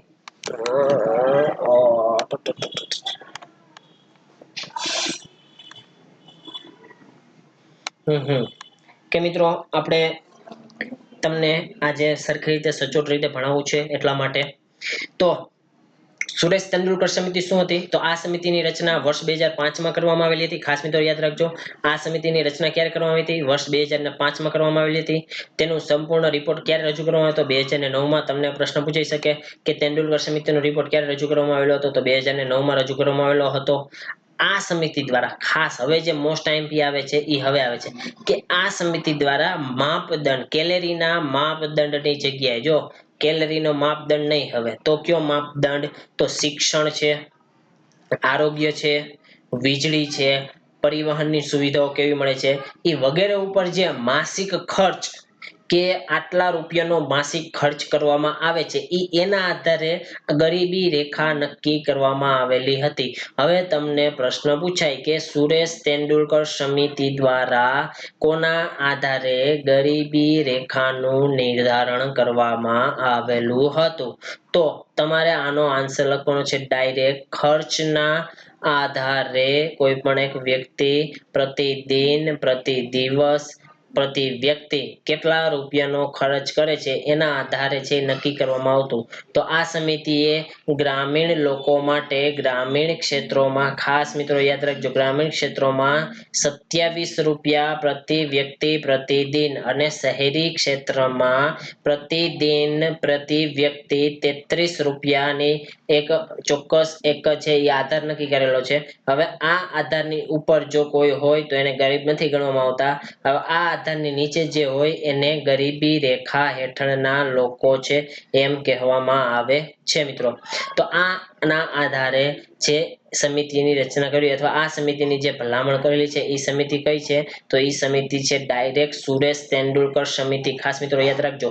હવે એ જે ખર્ચ છે, હવે એને એક માસિક ખર્ચ પણ તરીકે રજૂ કરેલો હતો કે કોઈ પણ ગ્રામીણ જે વ્યક્તિ છે, ગ્રામીણ વ્યક્તિનો જે માસિક પ્રતિ વ્યક્તિની વાત છે, ગ્રામીણ પ્રતિ વ્યક્તિ માસિક ખર્ચ કેટલો હોવો જોઈએ?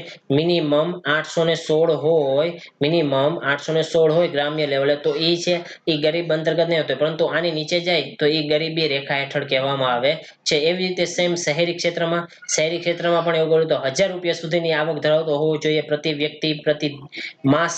જો પ્રતિ માસ એટલે કે એક મહિનાની અંદર 1000 રૂપિયાથી નીચે જો જાય તો એ છે ગરીબી રેખા હેઠળનો છે એ નિર્ધારિત કરવામાં આવે છે મિત્રો. ત્યારબાદ આ છે એ કેલરીના પોષણના સ્થાને હવે છે એ શું લેવામાં આવતું? તો એને ધ્યાનમાં ખર્ચ લેવામાં આવ્યો. ખર્ચને ખાસ મિત્રો યાદ રાખજો, સુરેશ તેંડુલકર સમિતિ ખર્ચને ધ્યાનમાં લેવામાં આવેલો છે મિત્રો. ગરીબીનું આકલન છે એ ગરીબીનું આકલન યુનિફોર્મ રિકોલ પીરિયડના આધારે જગ્યાએ હવે MRP ઉપર કરવામાં આવતું હતું કે જેથી રિયલમાં ખ્યાલ આવે કે કેટલા લોકોને આની સુવિધાઓ મળે છે, કેટલા લોકોને મળતી નથી. સમય અને સ્થળના આધારે ભાવ છે એ ગણતરી થતો હોય છે. ગરીબી રેખાનું આકલન માટે પ્રમુખ અમુક જે સાધન સામગ્રી હોય છે, શાકાહારી, બિન શાકાહારી, નશીલા પદાર્થો, ઈંધણ, શિક્ષણ, આરોગ્ય, મનોરંજન, પ્રાથમિક જે સુવિધાઓ વગેરે વગેરે પણ ધ્યાનમાં લેવામાં આવતા હોય છે મિત્રો. આ ઉપરાંત તેંડુલકર સમિતિ દ્વારા ગરીબી રેખા છે એ નીચે મુજબના જુદા જુદા પર્સપેક્ટિવ દ્વારા પણ રજૂ કરવામાં આવે છે. કારણ કે મિત્રો કોઈ પણ જે MRP દ્વારા છે એ નક્કી કરવામાં આવે તો MRP માં ઘણું બધું બીજોનો પણ સમાવેશ થતો હોય છે. આ અનુસાર છેલ્લા 30 દિવસના વપરાશને ધ્યાનમાં લેવાતો હોય છે.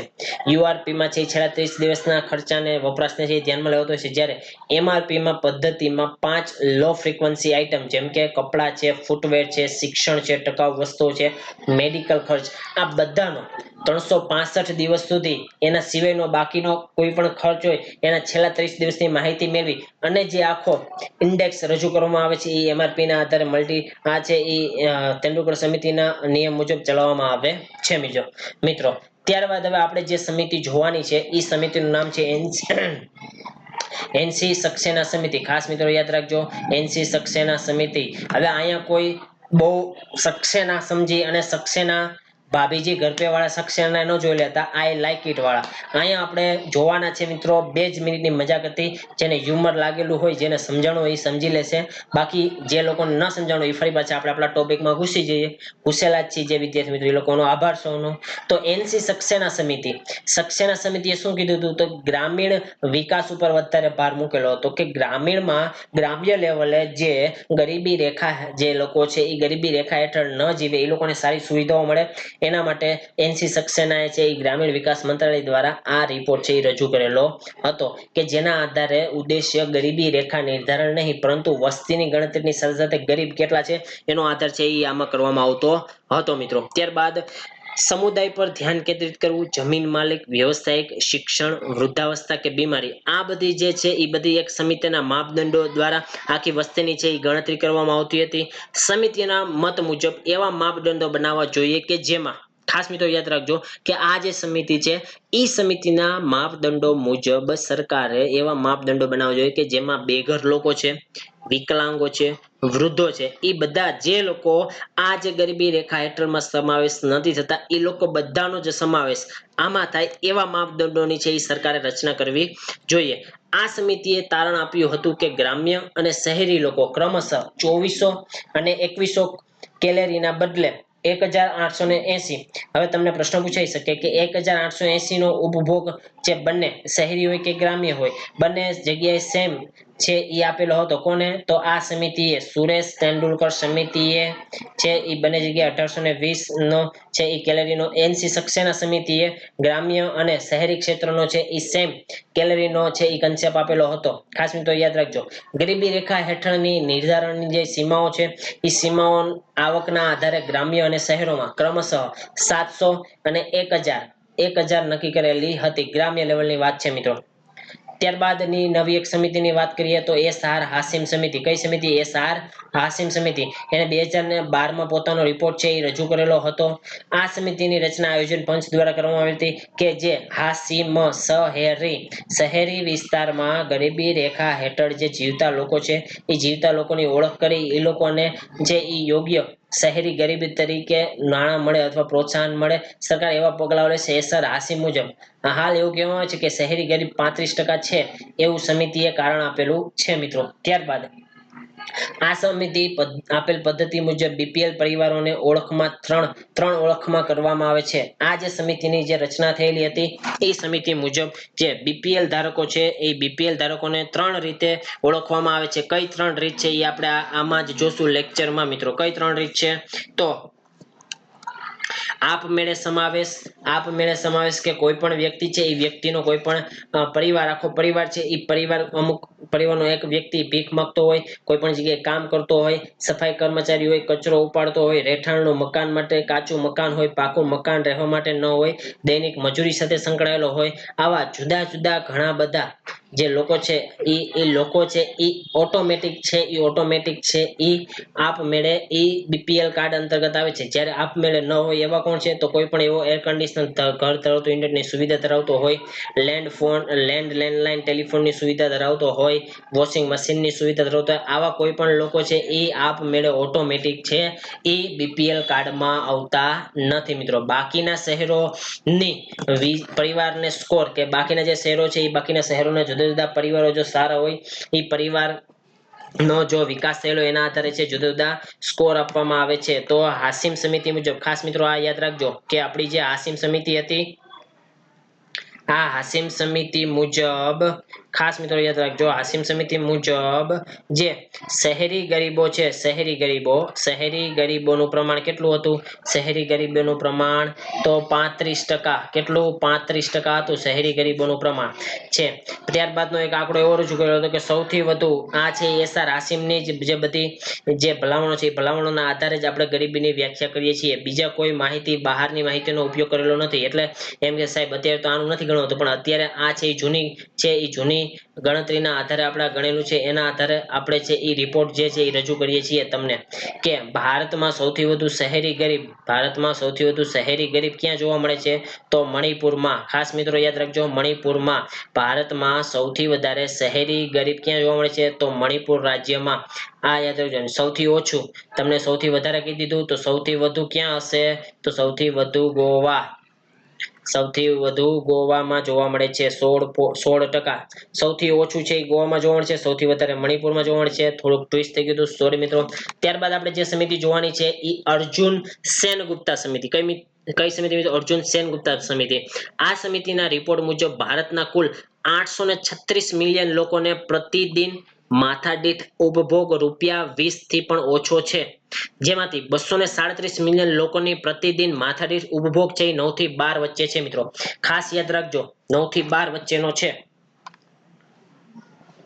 ત્યારબાદ જ્યારે કોઈ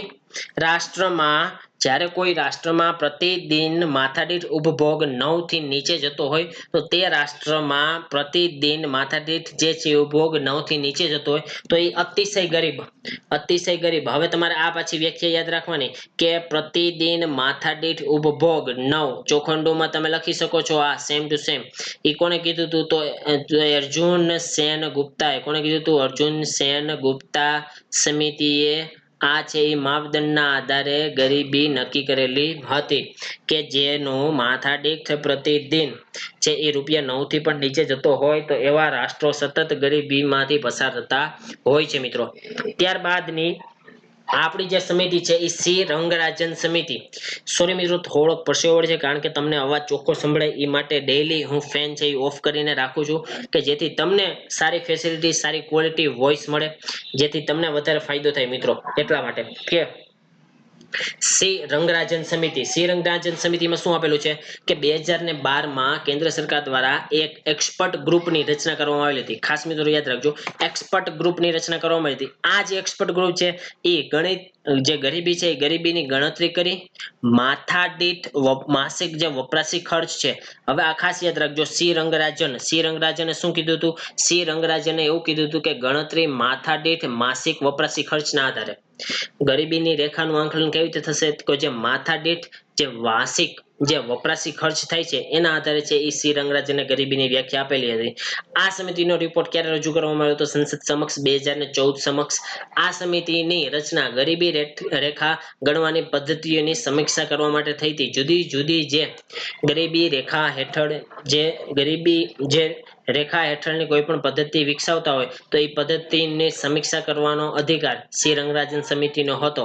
ત્યારબાદ સી રંગરાજન સમિતિમાં પેનલના જુદા જુદા અધ્યક્ષો અને પેનલની વાત કરી દઈએ તો સી રંગરાજન પોતે આના અધ્યક્ષ હતા અને સભ્યોમાં મહેન્દ્ર દેવ છે, મહેશ વ્યાસ છે, કે સુંદરમ હતા અને કે એલ દત્તા હતા.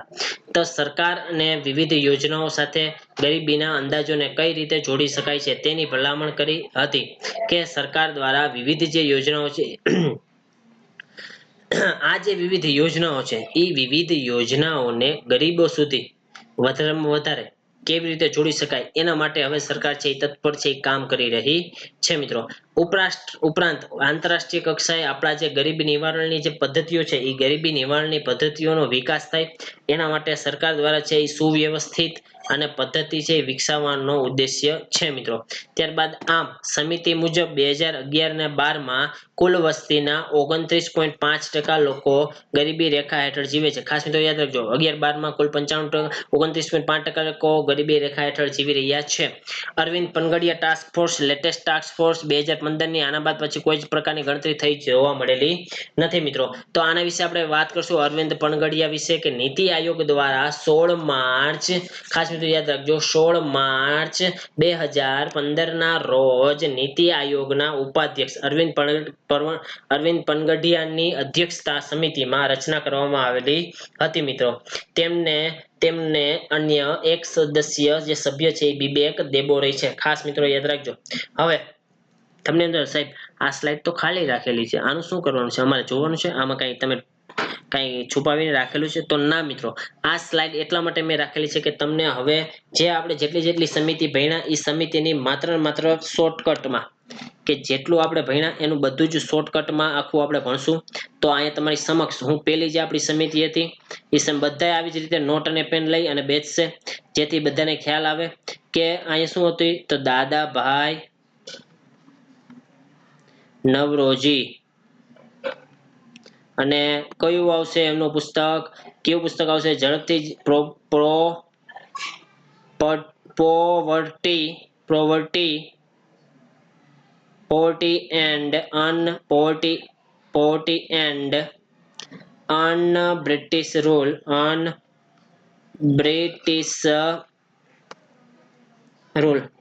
આ બુકમાં એ લોકો દ્વારા થોડુંક બધું મિસ્ટેક થયું છે, આપણે ભૂસી નાખીએ છીએ.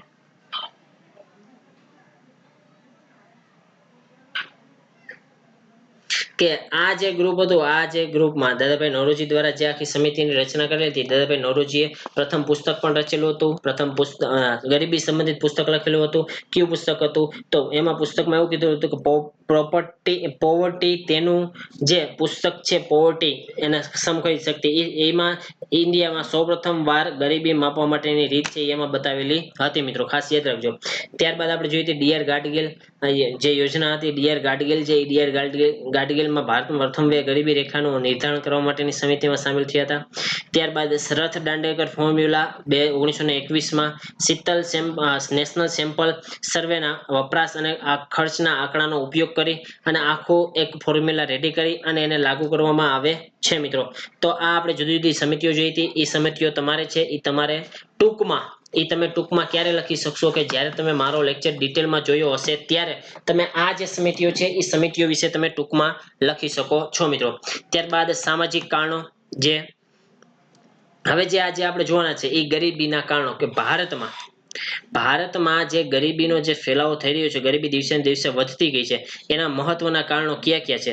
તો પ્રથમ જ કારણ છે તમારી સમક્ષ મેં રજૂ કરેલું છે, ગ્રામીણ ગરીબીના કારણો. તો ગ્રામીણ ગરીબી કેવી રીતે, કે ભારતનો દેશ તમને ખ્યાલ હોય, આપણે હવે આની હવે ડિટેલમાં ચર્ચા કરશું અહીંયા બોર્ડ પેન દ્વારા આપણે ડિટેલમાં અહીંયા ચર્ચા કરશું કે ભારતની આશરે 59% વસ્તી ક્યાં વસે છે? તો 59% વસ્તી ગ્રામ્યમાં વસે છે. આમાંથી જે 59% વસ્તી છે એ મોટા ભાગની જે વસ્તી છે એ વસ્તી પાછી ખેતી ઉપર નભે. હવે ખેતી ઉપર નભે છે, પણ એટલી ઉત્પાદકતા છે એ ઉત્પાદકતા વધતી નથી. ઉત્પાદકતા ન વધે તો શું થાય? ઉત્પાદકતા ન વધે તો ક્વોલિટી ન જળવાય. ખાસ મિત્રો યાદ રાખો, ઉત્પાદકતા વધે નહીં, ક્વોલિટી જળવાય નહીં, ગમે એમ પછી ખોરાકનો ઉપયોગ એટલો બધો, ખોરાકનું વિતરણ છે એટલા લોકોમાં થાય નહીં, એના લીધે કુપોષણનો પણ શિકાર બને છે. દેશની જે વધતી જતી જે વસ્તીને પહોંચી વળવા માટે ગામડાઓમાં જે ખેતી ક્ષેત્રે જે નિર્ભર થયા છે એ ખેડૂતોનો એક બહુ મોટો મહત્વનો આધાર છે આ. તો જ્યારે ખેતીમાં દુષ્કાળ પડે, કમોસમી વરસાદ પડે, પૂર આવે, તો એના લીધે જે ખેડૂત છે આખે આખો પાયમાલ થાય છે. એના લીધે સરકાર દ્વારા આ છે યોજના, આ છે એ જુદા જુદા કારણો છે, એ જુદા જુદા કારણો વિશે આપણે ચર્ચા કરીએ છીએ. એમાં જે બીજું કારણ છે એ કુદરતી પરિબળો વિશે આપણે ચર્ચા કરશું. કે કુદરતી પરિબળોમાં આપણે કીધું કે વરસાદ છે, પાણી, અનિશ્ચિતતાનું પૂર છે, વગેરે જેવી પરિસ્થિતિઓને લીધે આ જે ગ્રામીણ ગરીબી છે એનું એક કારણ પણ બની શકે છે મિત્રો. ત્યારબાદ આપણે આર્થિક કારણોની ડિટેલમાં ચર્ચા કરશું કે શ્રમ દીઠ ખેત ઉત્પાદકતા. આર્થિક કારણોમાં શું આવશે? શ્રમ દીઠ ગ્રામ્ય ક્ષેત્રે ગરીબ છે એ સૌથી વધારે હોવાથી જે એક શ્રમની જે છુપા બેરોજગારની જે ભૂમિકા છે, છુપા બેરોજગારની ભૂમિકા અહીંયા નિભાવતા હોવા, છુપી બેરોજગારી જોવા મળતી હોય, આપણે એમ કહી શકીએ. શેમાં? તો ખેતીમાં. ખાસ મિત્રો, જે શ્રમિક દીઠ નીચી ખેત ઉત્પાદકતા છે એનું એક આર્થિક કારણ છે. આર્થિક કારણમાં આપણે પહોંચી ગયા છીએ કે ભારતમાં ગ્રામ્ય ક્ષેત્ર ગરીબ વધુ માટે મહત્વનું એક જો કારણ હોય તો તે કૃષિ ક્ષેત્રમાંથી એને જે ઉત્પાદકતા થવી જોઈએ, ઉત્પાદકતા કેવી છે એ નીચી છે.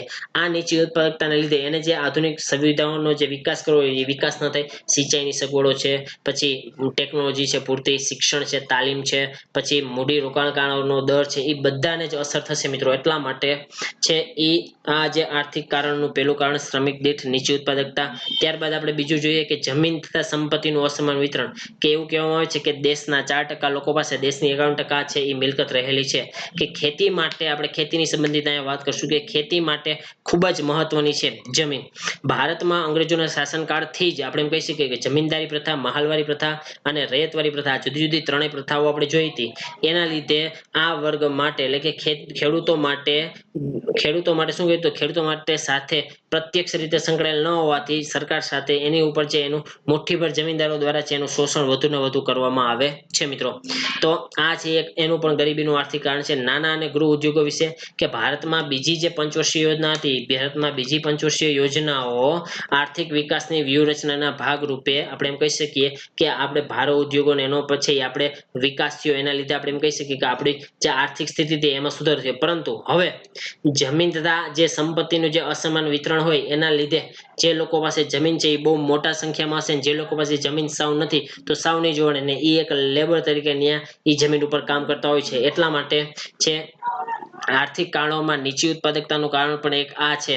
ત્યારબાદ નાના અને ગૃહ ઉદ્યોગોનો અલ્પ વિકાસ. ભારતમાં હજી જે નાના અને ગૃહ ઉદ્યોગોનો છે એટલો વિકાસ થયો નથી. આપણે જોયું કે રાહત પેકેજ સરકાર દ્વારા જે બહાર પાડવામાં, એમાં એમએસએમઈ ઉદ્યોગોનો પણ વિકાસ કરેલો હતો.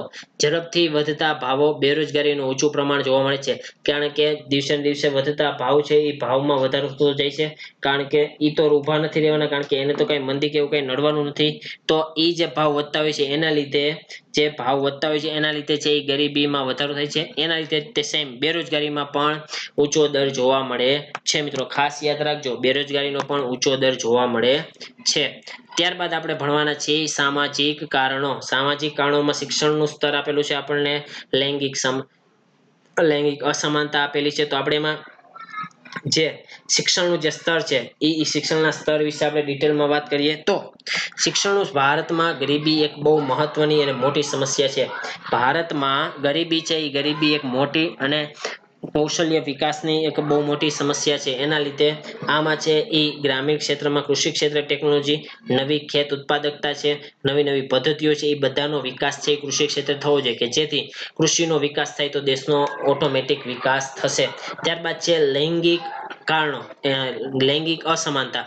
તો જે જાતિના આધારે જે અસમાનતા ફેલાવવામાં આવે છે સ્ત્રી પુરુષના આધારે, એના આધારે કામના સમયમાં ઓછું વળતર આપવામાં આવી જુદી જુદી જે સમસ્યાઓ છે એ સમસ્યાનું સમાધાન લાવવા માટે આ છે એ જુદા જુદા કારણો તમારી સમક્ષ રજૂ કરું છું. ત્યારબાદ ઐતિહાસિક કારણ છે. ઐતિહાસિક કારણ એ કયું છે? તો ઐતિહાસિક કારણ એ છે કે કોઈ પણ એવી યુદ્ધની કે એવી કોઈ પરિસ્થિતિ ઊભી થઈ ગઈ અને કારણ જો કોઈ વ્યક્તિ સામાજિક કારણોમાં આપણે વાત કરીએ છીએ કે યુદ્ધની, અન્ય કારણોમાં યુદ્ધની વાત કરતા હતા, તો કોઈ પણ દેશ છે એ દેશમાં યુદ્ધની પરિસ્થિતિ થઈ ગઈ તો એ દેશનું જે અર્થતંત્ર છે એવું કહેવાય છે કે 10 વર્ષ સુધી પાછળ વયું ગયું.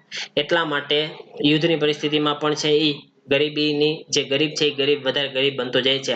સંરક્ષણમાં ખર્ચમાં વધારો. જે આપણું સંરક્ષણ ખર્ચ છે એને પ્રોટેક્ટ કરવું હોય તો એની સંરક્ષણ ખર્ચમાં વધારો કરવાથી આ જે ખામી છે એ ખામી દૂર કરી શકાય છે મિત્રો. સંરક્ષણ ખર્ચમાં વધારો કરવાની વાત કરેલી છે. ત્યારબાદ ખામીયુક્ત નીતિઓ. જે સરકાર દ્વારા અમુક અમુક નીતિઓ બહુ મોટી મોટી નીતિઓ અત્યાર સુધી બનાવવામાં આવી છે, પરંતુ એનું ઇમ્પ્લિમેન્ટેશન જે ગ્રાઉન્ડના લોકો સુધી જેને રિયલમાં જરૂરિયાત છે એ હજી સંપૂર્ણ રીતે પૂરું થયું નથી. હવે રોજગારીને ઘટાડવા, ગરીબી છે એ ગરીબીને ઘટાડવાના ઉપાયો તમારી સમક્ષ મેં રજૂ કરેલા છે. ગરીબીને જો ઘટાડવી હોય તો ગરીબીને કેવી રીતે ઘટાડી શકાય છે એના મેં તમને અહીંયા છે એ જુદા જુદા કાર્યક્રમો મેં તમને આપેલા છે કે રોજગાર લક્ષી કાર્યક્રમો ક્યાં ક્યાં છે. તો સંકલિત ગ્રામ વિકાસ કાર્યક્રમ, સવર્ણ ગ્રામ સ્વરોજગાર યોજના, વેતન રોજગારી કાર્યક્રમો અને રાષ્ટ્રીય બેરોજગાર બાહેંધરી કાનૂન. મિત્રો આ જુદા જુદા છે એ જુદા જુદા ગરીબી ઘટાડવા માટેના સરકારના ઉપાયો છે મિત્રો. ત્યારબાદ ખેતી ક્ષેત્રની ખેતી ક્ષેત્રે શ્રમિકોની ઉત્પાદકતા વધારવી, નાના પાયાના ઉદ્યોગોનો વિકાસ કરવો, અસંગઠિત જે ક્ષેત્ર છે એ સંગઠિત ક્ષેત્રનો વિકાસ કરવો. ત્યારબાદ યોગ્ય કર નીતિનો અમલ કરવો, માનવ મૂડી રોકાણમાં વધારો કરવો, વ્યાજબી કિંમતે મૂડી, વ્યાજબી કિંમતે વસ્તુઓ અને સેવાઓનું ઉત્પાદન અને જે વિતરણ કરવું, આવાસ યોજનાઓ બનાવી. આવી જુદી જુદી જે પ્રક્રિયાઓ છે એ જુદી પ્રક્રિયાઓના આધારે સરકાર દ્વારા છે એ મલ્ટી ડાયમેન્શનલ પોવર્ટી ઇન્ડેક્સ અથવા ગરીબીના માપનના એક ગરીબીને દૂર કરવી હોય તો ગરીબીને દૂર કરવા માટેના ઉપયોગી છે એ ઉપાયો હતા. ત્યારબાદ ગરીબીના માપનની વૈશ્વિક સંબંધી, વૈશ્વિક માપદંડો કેવા છે કે એના આધારે ગરીબી વૈશ્વિક લેવલે સફળ અથવા ઓળખાય છે. તો યુએનડીપીના નવા સૂચકાંકમાં મળતી ડાયમેન્શિયલ પોવર્ટી ઇન્ડેક્સ, એટલે કે આપણે આગળ જોયું હતું કે મલ્ટી ડાયમેન્શનલ પોવર્ટી ઇન્ડેક્સની વાત કરેલી છે અહીંયા, તો એ 2015માં 24% ગરીબ છે એવું યુએનડીપી દ્વારા છે એ કહેવામાં આવેલું છે મિત્રો. યુએનડીપી દ્વારા 8 રાજ્યો, બિહાર છે, ઉત્તર પ્રદેશ, છત્તીસગઢ છે, ઝારખંડ છે, મધ્યપ્રદેશ, ઓડિશા અને પશ્ચિમ બંગાળ, આવા રાજ્યો છે એ એકદમ નીચી આવક ધરાવતા રાજ્યો તરીકે ગણવામાં આવેલા છે મિત્રો. ત્યારબાદ વિશ્વ બેંક મુજબ 2015માં પ્રતિ દિવસ $190 વધુ, ખાસ મિત્રો યાદ રાખજો, $190 વધુ ઓછી આવક ધરાવતી હોય તો $190 ઓછી આવક ધરાવતી એવી કોઈ પણ વ્યક્તિ છે એ અત્યંત ગરીબની રેખામાં આવી શકે છે મિત્રો. ત્યારબાદ ભારતમાં ગરીબી કેવી રીતે જોવા મળે છે? ભારતમાં જે ગરીબી છે એ ગરીબી ટકાવારીના આધારે જોયેલી છે કે 21.9% લોકો ભારતમાં હજી પણ ગરીબી રેખા હેઠળ જીવે છે. શહેરી ગરીબમાં 13.7% છે, ગ્રામીણ ક્ષેત્રમાં 25.9% છે. તમને પ્રશ્ન આવી શકે કે આપણી ભારતની જે અર્થવ્યવસ્થા છે એ અર્થવ્યવસ્થામાં ખાસ મિત્રો રાખજો, સૌથી વધારે જો ફાળવણી કરેલી હોય તો શેમાં કરેલી છે? સૌથી વધારે ફાળવણી શેમાં કરેલી છે મિત્રો? ખાસ રાખજો. ભારતમાં ગરીબીમાં ટકાવારી વિશે આપણે જોયું 21.9% ટકાવારી હતી. શહેરી ક્ષેત્રમાં ગરીબીની ટકાવારી કેટલી હતી? 13.70% હતી. ગ્રામીણ ક્ષેત્રમાં ટકાવારી કેટલી હતી? 25.70% ટકાવારી હતી. અખિલ ભારતીય સ્તર ઉપર પ્રતિ વ્યક્તિનો માસિકનો ઉપભોગ પણ આપણે જોયો. એમાં શું હતું કે અખિલ ભારતીય સ્તર પર પ્રતિ વ્યક્તિ માસિકનો ઉપભોગ ગ્રામીણ ક્ષેત્રમાં કેટલો હતો? તો ગ્રામીણ ક્ષેત્રમાં ₹816 હતો. ભારતમાં શહેરી ક્ષેત્રમાં કેટલો હતો? તો ₹1000 હતો. આ આખું આપણે જે ભારતની જે ગરીબી છે, ભારતમાં ગરીબી વિશેનો ખ્યાલ આપણે જોયો તો અખિલ ભારતીય સ્તર પર પ્રતિ વ્યક્તિ પ્રતિદિન ઉપભોગ વિશે આપણે વાત કરેલી કે અખિલ ભારતીય સ્તર પર પ્રતિ વ્યક્તિ પ્રતિદિન ઉપભોગ વિશે 27.20 રૂપિયા ગ્રામીણ ક્ષેત્રે પ્રતિ દિવસની વાત છે અને ઓલું છે એ પ્રતિ માસિકની વાત હતી. ખાસ મિત્રો મિસ્ટેક ન કરતા. અને 33.33 છે એ શહેરી ક્ષેત્રમાં. ત્યારબાદ મિત્રો આજે થોડુંક છે એ સ્પીડમાં જઈ રહ્યું છે કારણ કે આજે મારી ઓલરેડી ગળું છે એ સાવ બેસી ગયું હતું. માંડ લેક્ચર લઈ શકું છું અને થોડોક તમને વાતમાં પણ એવું લાગતું હશે કે સાહેબ થોડાક સાઈડ ટ્રેક થઈ જાય છે કારણ કે આજે મને થોડોક પ્રોબ્લેમ પણ છે એ થોડોક પર્સનલ પ્રોબ્લેમ છે એ થોડાક સમયમાં સોલ્વ પણ થઈ જશે કારણ કે આપણે કહેવાય કે દવા લઈ રહ્યો છું એ દવાથી થોડોક ફેર આવશે કારણ કે મને થોડુંક છે એ ઘેનની દવા આવતી હોવાથી થોડુંક છે એ મને સ્લીપ મોડમાં પણ હું થોડોક વયો જાઉં છું એટલે થોડુંક છે મારી સાથે કોઓપરેટ કરજો મિત્રો એટલા માટે કારણ કે આપણે લેક્ચરને બ્રેક કરવા માંગતા નથી. તમારો લેક્ચર આવી જ જશે ડેઈલી પરંતુ થોડીક મારી તબિયત ઢીલી હોવાથી દવા લઉં છું એટલા માટે મિત્રો. ગરીબી અંતરાલ વિશે આપણે ચર્ચા કરશું. ગરીબી અંતરાલ એટલે શું? તો ગરીબીની તીવ્રતા એકદમ ગરીબી જોવા મળતું હોય એના આધારે વિશ્વ બેંક સંશોધન દ્વારા રજૂ કરવામાં આવેલું છે કે ગરીબી રેખાથી વાસ્તવિક આવકનું અંતર કે જે આપણને ગરીબી રેખા જોવા મળે છે ત્યાંથી હાલ અત્યારે ક્યાં લોકો છે એનું એક અંતર જોવા મળે એને ગરીબી અંતરાળ કહેવામાં આવે છે. વૈશ્વિક માપદંડ મુજબ $1.25 થી ઓછી આવક ધરાવતા હોય એને અતિ ગરીબ ગણવામાં આવે છે મિત્રો. હવે જે આપણે આજના કરંટની વાત કરવાના છીએ એ કરંટ છે એ મેં તમને આગળ કીધું હતું કે જીએસટી જે ટેક્સ છે એમાં એક વધારાનો ટેક્સ સરકાર છે ઉમેરવા માંગે છે. ખાસ મિત્રો યાદ રાખજો આ પૂછાય એવો પ્રશ્ન છે કરંટનો છે કે કેન્દ્ર સરકાર દ્વારા કોરોના વાયરસના રોગચાળો છે એ રોગચાળા દ્વારા ઉદ્ભવેલું એક આર્થિક સંકટ છે એ આર્થિક સંકટને પહોંચી વળવા માટે 2019માં કેરળ દ્વારા રજૂ કરાયેલો એક માલ સામાન ગુડ્સ એન્ડ સર્વિસ ટેક્સ પર આફત સેસ એટલે કે ડિઝાસ્ટર સેસ જેને કહેવામાં આવે છે એ લાદવાની વિચારણા સરકાર દ્વારા પણ કરવામાં આવી છે. કેરળે તો ઓલરેડી લગાડી દીધેલો છે પણ કેરળનું મોડલ હાલ રોલ મોડલ તરીકે સરકાર અપનાવે છે એવી વિચારણા હાલ હાલી રહી છે.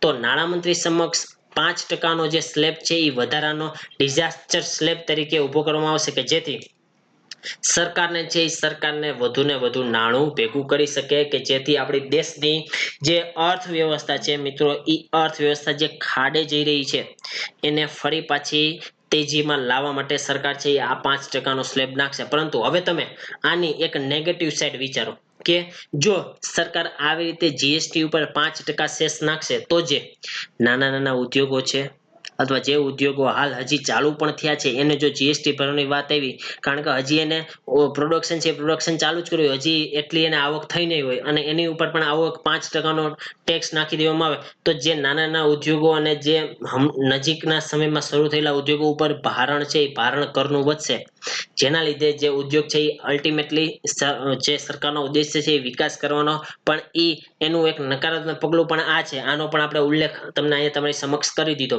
કે બધા જ સ્લેબો પર વધારાનું નાણું ભેગું કરવા માટે ડિઝાસ્ટર સેસ 5%નો નાખવાની છે એ દરખાસ્ત કરવામાં આવેલી છે મિત્રો.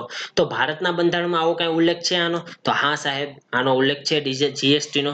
તો ભારતના બંધારણમાં 279 ની A4 માં 4A માં F જે છે એ મુજબ જીએસટી કાઉન્સિલ કોઈ પણ કુદરતી આફત દરમિયાન સેસ લાદવાની છે ભલામણ કરી શકે છે. એટલે આ જે આપણી જે જીએસટી કાઉન્સિલ એની પાસે છે એ હક છે કે કોઈ પણ સમયે એને ટેક્સ નાખવો હોય તો એ નાખી શકે છે ટેક્સ ઓછો કરવો તો ઓછો કરી શકે છે મિત્રો. તો આ સિવાય કેન્દ્ર સરકાર અને રાજ્યોની જીએસટી વળતર આપવા માટે માર્કેટ લોન લેવાનું પણ વિચારી રહી છે કે માર્કેટમાંથી લોન લે અને એ પૈસા પાછા આપણા અર્થવ્યવસ્થામાં નાખે તો ઝડપથી છે એ ચક્રીય અર્થવ્યવસ્થા થાય તેજીમાં અર્થવ્યવસ્થા આવે. કેરળનું ઉદાહરણ આપણે લીધેલું કે 2018માં છે ત્યાં એ ચોમાસું આવેલું હતું એ નાણાકીય સંસાધનોનો ઉપયોગ બહુ ઓછો થઈ રહ્યો હતો અહીં પાસે ઠપ થઈ ગયું હતું બધું ત્યારે ડિઝાસ્ટર રિલીફ સેસ સરકાર દ્વારા ઓગસ્ટ 2019 દ્વારા છે એ કરવામાં આવેલી જોગવાઈ છે. આમ કેરળ એક એવું માત્ર રાજ્ય છે કે જ્યાં આવા પ્રકારનો છે એ સેસ લાગુ કરેલો છે. કેરળ એવું ફર્સ્ટ રાજ્ય છે કે જ્યાં આ પ્રકારનો સેસ છે એ લાગુ કરેલો છે મિત્રો. જીએસટી કાઉન્સિલની ભલામણોના અનુસાર જ જીએસટી કાયદામાં સુધારા કરવામાં આવે છે છે અને કેરળ સરકારને 1% નો સુધારો કરવા માટેની છૂટ છે એ જીએસટી કાઉન્સિલ દ્વારા આપવામાં આવેલી છે. તો હવે પાછા આપણે બેઝિક ઉપર આવી જઈએ. જીએસટી એટલે શું? તો બંધારણમાં 101મો બંધારણીય સુધારો હતો, 2016માં લાગુ પડેલું હતું, 1 જુલાઈ 2017 થી દેશમાં પણ લાગુ પડી ગયું હતું. તો કેન્દ્ર અને રાજ્ય સ્તરે મોટા પાયે જે પરોક્ષ કરો જે વસૂલવામાં આવતા, હવે માત્ર એક જ કર કયો? તો જે જીએસટી એક જ ભરવાનો રહેશે. જીએસટી ના અમલીકરણથી તારીખ થી 5 વર્ષના સમયગાળા દરમિયાન જીએસટી લાગુ થવાને કારણે કરવેરાની જે આવકમાં છે એ ઘટાડા માટે કેન્દ્ર સરકારને તમારે છે એ વળતરનું પ્રવચન છે એ વળતરનું જે વચન છે એ લેવું પડે છે મિત્રો. જીએસટી અધિનિયમ હેઠળ જીએસટી અમલીકરણ જે કરીએ એના પછીના 5 વર્ષ માટે જીએસટી કર સંગ્રહમાં 14% ઓછો વધારો ધરાવતો રાજ્યો માટે વળતરની ખાતરી આપવામાં આવેલી છે કે જ્યાં જીએસટી ના લીધે અમુક જે રાજ્ય સરકારની જે આવક થતી હતી એના લીધે આવકમાં છે એ ઘટાડો થયો છે, તો એ જે વળતર છે એ રાજ્ય માટે કોણ આપશે? તો એ કેન્દ્ર સરકાર દ્વારા આપવામાં આવશે. તો 2022 સુધીમાં કેન્દ્ર દર 2 મહિને આ રાજ્યોનું વળતર છે એ ચૂકવશે મિત્રો. હવે જે આપણે વાત કરવાના છીએ એ અગાઉની પરીક્ષામાં જે પ્રશ્નો પૂછાયેલા છે એની ડિટેલમાં વાત કરશું કે ખાદ્ય પૂરક અર્થતંત્ર કે અંદાજપત્ર જેને ડેફિસિટ ફાઇનાન્સિંગ કહેવામાં આવે છે એ ડેફિસિટ ફાઇનાન્સિંગ નીચેનામાંથી કોની પાસેથી ધિરાણ મેળવે છે? તો મિત્રો ઓફકોર્સ આરબીઆઈ પાસેથી છે એ ધિરાણ મેળવે છે મિત્રો. હવે ગુજરાત રાજ્ય 2018-19માં નીચેના પૈકી કઈ બાબતોની જોગવાઈ કરેલી છે? તો આ બધી જ બાબતોની જોગવાઈ કરેલી છે. ખાસ યાદ રાખવાની છે કે અંદાજિત ખર્ચ 1,81,945 પૂછી શકે છે આંકડા પણ આવી રીતે. ખાસ મિત્રો યાદ રાખજો. મુખ્યમંત્રી ગ્રામોદ્યોગ યોજના તળે 50,000 કામદારોનું વ્યાજ સહાય, શિક્ષણ ક્ષેત્ર માટે સૌથી વધુ નાણાકીય સહાય, આ બધા જ પ્રકારના છે ગુજરાત રાજ્ય જે બજેટ એમાં છે રજૂ કરેલા હતા. ત્યારબાદ 2017-18ના આરબીઆઈ રિપોર્ટ અનુસાર ભારતમાં સૌથી વધારે એફડીઆઈ કયા દેશ દ્વારા રોકાણ કરેલ છે? તો કેટલા 2 થી 3 વર્ષથી મોરિશિયસ આવે છે, એટલા માટે તમારે મોરિશિયસ છે એ યાદ રાખવાનું છે મિત્રો. હવે વધારે ફુગાવો એટલે કે હાઈ ઇન્ફ્લેશન બાબતે નીચેનામાંથી કઈ બાબતો અનુભવાય છે? તો સ્થાયી આવક ધરાવતા લોકોને ખૂબ મુશ્કેલી પડે છે. સ્થાયી આવક જે લોકો ધરાવતા હોય એને ખૂબ મુશ્કેલી પડે છે. ત્યારબાદ રોકાણમાં છે ઘટાડો થાય છે મિત્રો. તો આજે આપણે આટલું જ ભણશું. એટલે આપણે હવે લાંબો લેક્ચર થોડોક થયેલો છે તો કંઈ જ વાંધો નહીં મિત્રો. આપણી ચેનલને સબસ્ક્રાઇબ કરી દો, આપણી સાથે પ્લસ કોર્સમાં જોડાઈ જાઓ અને આપ સૌને બધાને મજા આવેલી હશે આ લેક્ચરમાં, હું એવી આશા રાખું છું. જે પણ મારી થોડીક મિસ્ટેક થઈ હોય એ મિત્રો મારી દિલથી માફ કરજો, કારણ કે આપણે છે દિવસે ને દિવસે થોડુંક ઇમ્પ્રુવમેન્ટ લાવીએ છીએ કે એક દિવસ એવો આવશે કે ચોક્કસ અને સ્પષ્ટ લેક્ચર જો થોડું ગળું પણ સાથ નથી આપતું, કારણ કે થોડીક સ્વાસ્થ્યનો થોડોક પ્રોબ્લેમ છે. તાવ પણ મને 2-3 દિવસથી આવેલો હતો, એટલા માટે મારો અવાજ પણ આખો ચેન્જ થઈ ગયેલો તમને જોવા મળશે. કારણ કે ગળાવ થોડુંક છે એ સૂજી ગયું છે, કારણ કે લેક્ચર એટલા બધા વધારે લેતો હોઉં છું એટલા માટે મિત્રો. તો હવે આપણી ચેનલને સબસ્ક્રાઇબ કરી દેજો, YTS કોડને યુઝ કરી લેજો અને વિદ્યાર્થી મિત્રો મજા આવી હોય તો આપ સૌનો આભાર. જય હિન્દ, થેન્ક યુ મિત્રો. કાલે નવા ટોપિક સાથે, નવી એનર્જી સાથે ફરી પાછા મળશું. તો કાલે બધા ફરી પાછા મારી સાથે જોડાઈ જજો. આભાર.